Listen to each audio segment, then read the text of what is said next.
Welcome to delta education past indefinite tense classroom 2। আমরা প্রথমে basic জিনিসটা শিখেছিলাম পাস্ট ইনডেফিনিট টেন্স কাকে বলছে এবং কিভাবে আমরা জেনারেল স্ট্রাকচারটা করছি পাস্ট ইনডেফিনিট সেন্টেন্সের।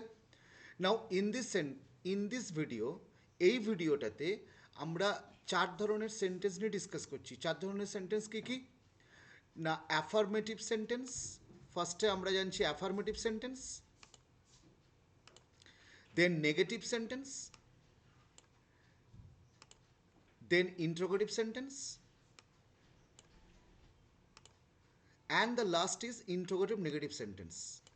এই চার ধরনের সেন্টেন্সের স্ট্রাকচার, কীভাবে আমরা সেন্টেন্স তৈরি করছি পাস্ট ইনডেফিনিট টেন্সের মাধ্যমে, সেটা আমরা শিখছি।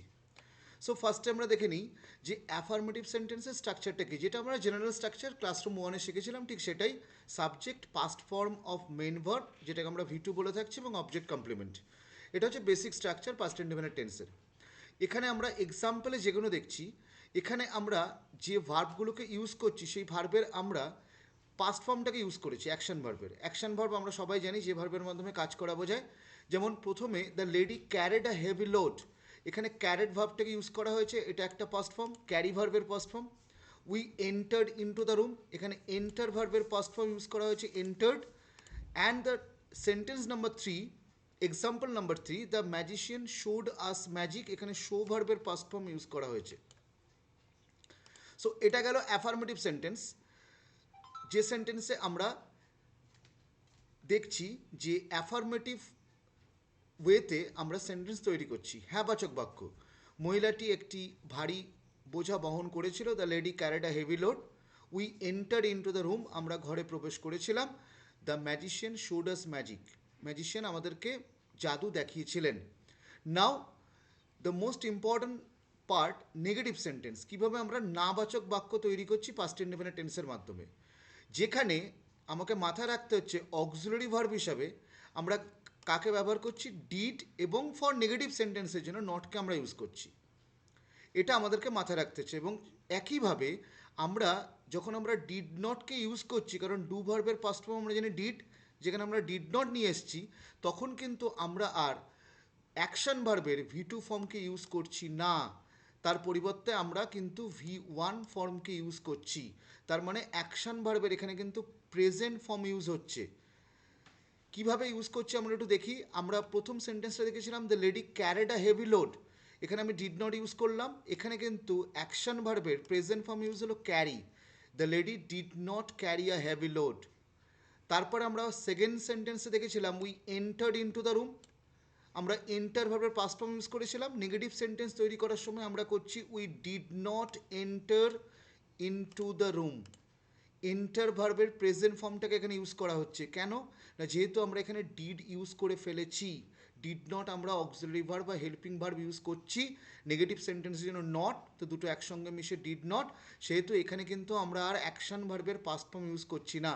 এবং থার্ড সেন্টেন্সও ঠিক একইভাবে আমরা দেখছি, the magician did not show us magic, এখানে শোড ফার্স্ট টেন্সে অ্যাফার্মেটিভ সেন্টেন্সে ব্যবহার করা হয়েছিল শোড, সেটাকে আমরা শো ব্যবহার করছি, কারণ এখানে শো ভার্বটা হচ্ছে প্রেজেন্ট ফর্ম। অ্যাফার্মেটিভ সেন্টেন্সে তার আমরা পাস্ট ফর্ম ইউজ করেছিলাম, এখানে আমরা প্রেজেন্ট ফর্ম ব্যবহার করছি। ঠিক এইভাবে ইন্ট্রোগেটিভ সেন্টেন্স এবং ইন্ট্রোগেটিভ নেগেটিভ সেন্টেন্সে কিন্তু ঠিক এইভাবে আমরা অ্যাকশন ভার্বের প্রেজেন্ট ফর্ম ব্যবহার করে থাকবো। কেন? কারণ আমরা পরিষ্কার বুঝতে পারছি যে এখানে আমি ডিড ব্যবহার করছি। এবং ইন্ট্রোগেটিভ সেন্টেন্স কি না, যে সেন্টেন্সের মাধ্যমে আমরা কোনো প্রশ্ন জিজ্ঞাসা করি এবং যে সেন্টেন্সটা শেষ হয় একটা প্রশ্নসূচক চিহ্ন বা নোট অফ ইন্ট্রোগেশন দিয়ে, সেটা হচ্ছে ইন্ট্রোগেটিভ সেন্টেন্স। এবং এই ইন্ট্রোগেটিভ সেন্টেন্স তৈরি করতে গেলে আমাদেরকে সবার আগে অক্সিলারি ভার্ব দিয়ে স্টার্ট করতে হবে। এটা হচ্ছে ইয়েস নো ইন্ট্রোগেটিভ সেন্টেন্সের কথা বলছি। এছাড়াও WH ওয়ার্ড দিয়ে ইন্ট্রোগেটিভ সেন্টেন্স আছে, সেগুলো আমরা পরের যে কোনো একটা ভিডিও আমরা আলোচনা করব। তো এখানে যেহেতু ডিডকে আমরা সামনে আনছি, ডিড দিয়ে ইন্ট্রোগেটিভ সেন্টেন্স তৈরি করছি। ডিড হচ্ছে পাস্ট ইনডেফিনিটের অক্সিলারি ভার্ব, এবং ন্যাচারালি তারপরে সাবজেক্ট বসাচ্ছি। এবং এখানেও কিন্তু ঠিক নেগেটিভ সেন্টেন্সের মতো প্রেজেন্ট ফর্ম বা মেন ভার্ব, আর বাকিটা অবজেক্ট কমপ্লিমেন্ট বসে লাস্টে নোট অফ ইন্ট্রোগেশন ইউজ হচ্ছে। নাও দ্য এক্সাম্পলটা আবার দেখতে হবে আমাকে, এখানেও কিন্তু ঠিক সেইভাবে তিনটে ভার্ব যে ইউজ করেছি সেই তিনটে ভার্বের কিন্তু আমরা প্রেজেন্ট ফর্ম ইউজ করছি, কেননা আমরা আগেই বলেছি যেহেতু ডিড এখানে ব্যবহার করা হচ্ছে সেহেতু এখানে তিনটে ভার্বের আর পাস্ট ফর্ম ইউজ হবে না। কীভাবে বাক্যটা দাঁড়াচ্ছে, did the lady carry a heavy load, did we enter into the room, did the magician show us magic. Now the interrogative negative sentence, এখানে কিন্তু দুটো জিনিস আমাদেরকে মাথায় রাখতে হবে, এবং এই ইন্ট্রোগেটিভ সেন্টেন্সের স্ট্রাকচারটাকে যদি ভালোভাবে বুঝতে হয় তাহলে আমরা ইন্ট্রোগেটিভ নেগেটিভ সেন্টেন্সের স্ট্রাকচারটাকে যদি আমরা আমাদের ভালোভাবে বুঝতে হয় তাহলে কিন্তু আমরা ইন্ট্রোগেটিভ সেন্টেন্সের স্ট্রাকচারটাকে মাথায় রাখবো। এবং এখানে আমরা যেটা মাথায় রাখবো, এখানে সাবজেক্টটাকে আমরা মাথায় রাখবো। কেন মাথায় রাখবো না, যদি সাবজেক্ট নাউন হয় তাহলে এই যে নটকে আমি সাবজেক্টের আগে বসাবো, আর যদি সাবজেক্ট প্রোনাউন হয় তাহলে নটকে আমি সাবজেক্টের পরে বসাবো। এইটা আমাকে মাথায় রাখতে হবে ইন্ট্রোগেটিভ নেগেটিভ সেন্টেন্স গঠন করার জন্য বা নেগেটিভ ইন্ট্রোগেটিভ সেন্টেন্স গঠন করার জন্য। দুটো টার্মেই আমরা ব্যবহার করতে পারি, ইন্ট্রোগেটিভ নেগেটিভ সেন্টেন্স বা নেগেটিভ ইন্ট্রোগেটিভ সেন্টেন্স। তাহলে এই নটটা কিন্তু একটা ভাইটাল রোল প্লে করছে। If the subject is noun not is used before the subject, if the subject is pronoun not is used after the subject. এইটা কিন্তু ভীষণ ইম্পর্টেন্ট। সো প্রথম এক্সাম্পলটা, did not the horse run first, এখানে the horse noun, এবং horse যেহেতু noun সেহেতু আমি নটকে হর্সের আগে রাখলাম। এবং এখানে দেখি did I not solve the some, I এখানে প্রোনাউন, যেহেতু আই প্রোনাউন সেহেতু নটকে আমি প্রোনাউনের পরে রাখলাম। এবার আরেকটা জিনিস আমাকে মাথায় রাখতে হবে, আমরা ডিড নটকে একসঙ্গে করে দিতে পারি, যেটাকে তখন তার উচ্চারণটা দাঁড়ায়, তার প্রোনাউন্সিয়েশনটা দাঁড়ায় ডিডেন্ট। তো ডিডেন্ট যখন আমি ইউজ করব, কন্ট্রাকশন যখন আমি ইউজ করব, তখন কিন্তু এই নিয়মটা আমি মানব না। Did not the horse run first, এখানে কন্ট্রাকশন ইউজ করে আমি কী করছি, didn't the horse run first. এবং সেকেন্ড সেন্টেন্সটাতে did I not solve the sum, তখন ডিড আর নটকে আমি একসঙ্গে করে দিচ্ছি, ডিডেন্ট আই সলভ দ্য সাম।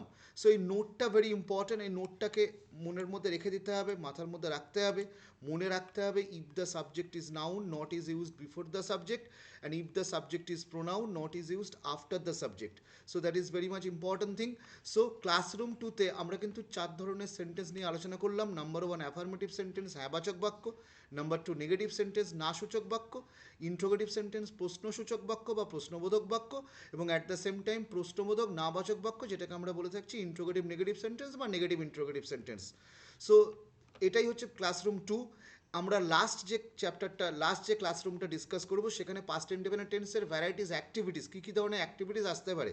কারণ আমরা যে কোনো ধরনের পরীক্ষায় বসতে গেলে grammar related, English language related সেই ধরনের পরীক্ষায় কী কী অ্যাক্টিভিটি আমাদের সলভ করতে হতে পারে সেগুলো নিয়ে আমরা ডিসকাস করব। যদি ভিডিওটা ভালো লেগে থাকে তাকে সাবস্ক্রাইব করতে হবে এবং শেয়ার করতে হবে, এবং পাশে থাকা বেল আইকনটিকে প্রেস করে দিতে হবে ফর ইনস্ট্যান্ট নোটিফিকেশনের জন্য। ওকে, টাটা।